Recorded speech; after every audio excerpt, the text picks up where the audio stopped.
Hello everyone. So it has been a while. I've been thinking to make this video for a while. I've just had some stuff going on for my new job that I start tomorrow, and I'm really excited. But I've had interviews and paperwork and all that good stuff. Some stuff for school. I've been interning in the meantime. So I'm happy to make this video because like I said, I've been wanting to for a while.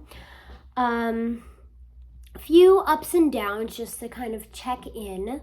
So I was overthinking a lot about food, something that I do quite often, but I was overthinking more than usual, and it was getting to me and making me really anxious.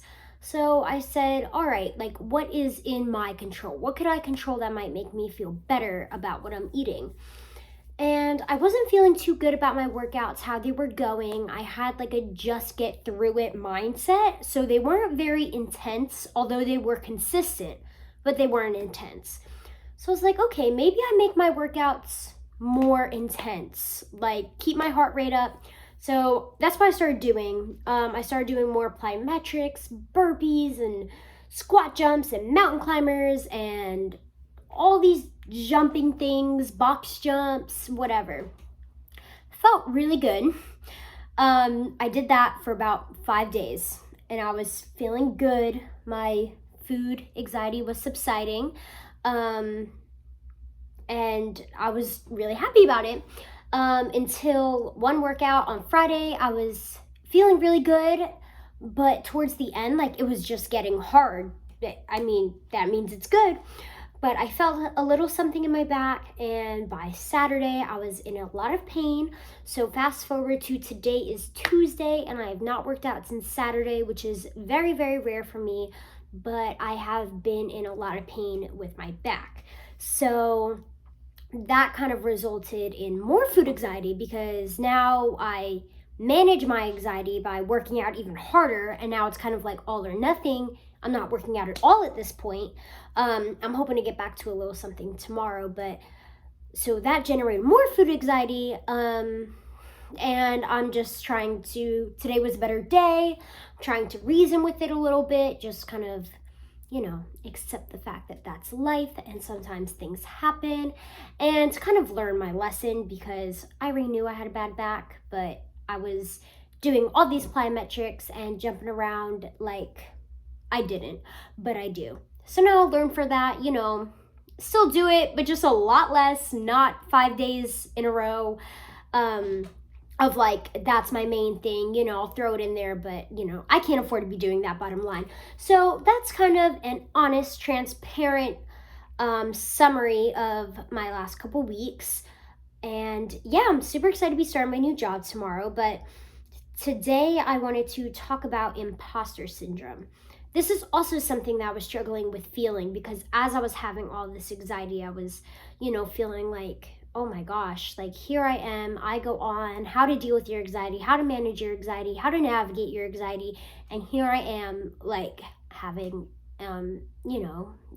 having anxiety attacks. Like, clearly, I didn't manage it well. That was how I'm feeling. Clearly, I can't navigate it well. Clearly, I can't, handle it well, because here I am in hysterics.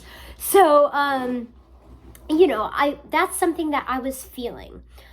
But, my mom, I was, with my mom at the moment, and she was like, Vic, like, but you're not telling anyone that you know how to cure it, or you know how to make it go away. You're just being honest, and this is some ways how you deal with it.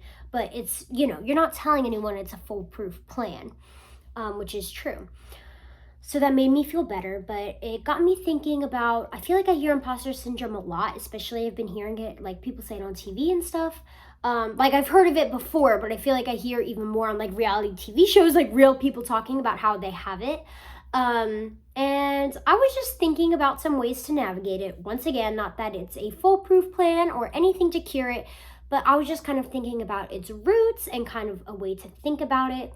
So most of the time, I feel like when people experience imposter syndrome, it's because of like outside forces. So like somebody's telling you, oh, you are like the best doctor in the world, you are the coolest person, whatever. It's these labels, these titles that kind of put you on a pedestal. And I feel like most of the time they're coming from the outside in. And that makes us feel like, oh no, like I'm not up to that level that these people are saying I am. I feel imposter syndrome. You know, I feel like I'm pretending to be something I'm not. But you weren't pretending to be that. These people are just kind of, you know, throwing that at you from the outside, if that makes sense.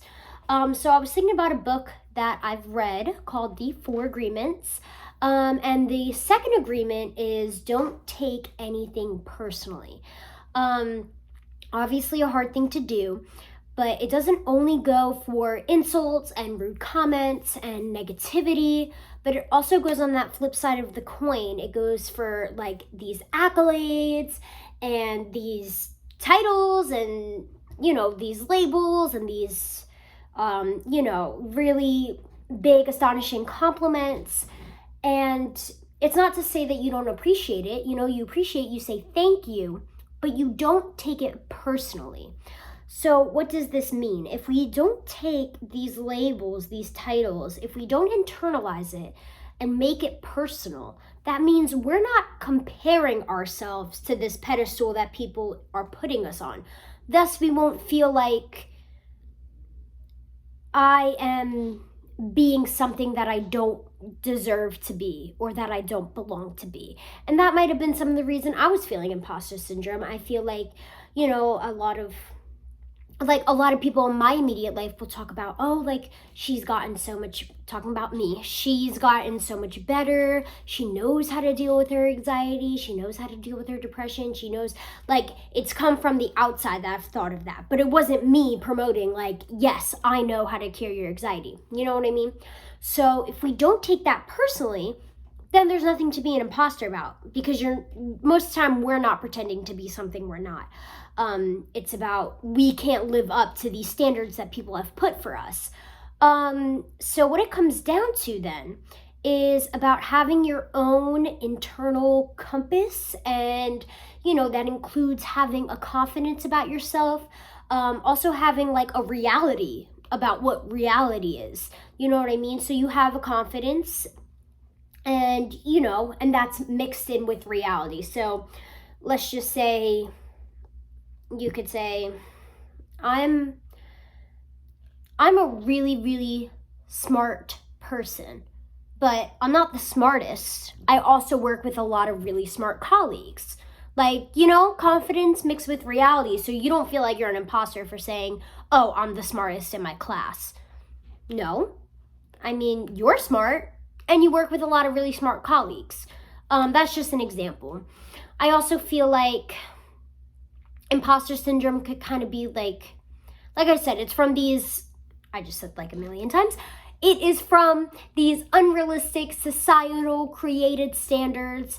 I guarantee you no construction worker is feeling imposter syndrome because we don't put construction workers on a high pedestal as a society. Why not? A construction worker takes a lot of hard work that a lot of people are not willing to do. So why don't we put them on a pedestal and say about construction workers, wow, that is incredible. That's an incredible occupation to go for. I feel like as a whole, it's a generalization, but we look down upon something like that. And construction workers, let's just say, shouldn't internalize that societal standard and feel almost the opposite of imposter syndrome, that they now have to internalize this low standard. If we all have that internal confidence, you know, kind of mixed in with reality, and we kind of have that bubble where we don't let the outside influence us, we know we're good enough, better than societal standards sometimes, like a construction worker saying, no, I am hardworking and I am intelligent and I am, you know, deserving of respect.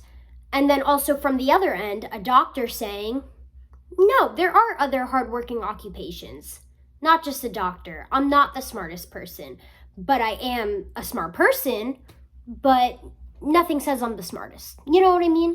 So I feel like a big factor, a big contributor in order to subside imposter syndrome is to try your hardest to not take things personally.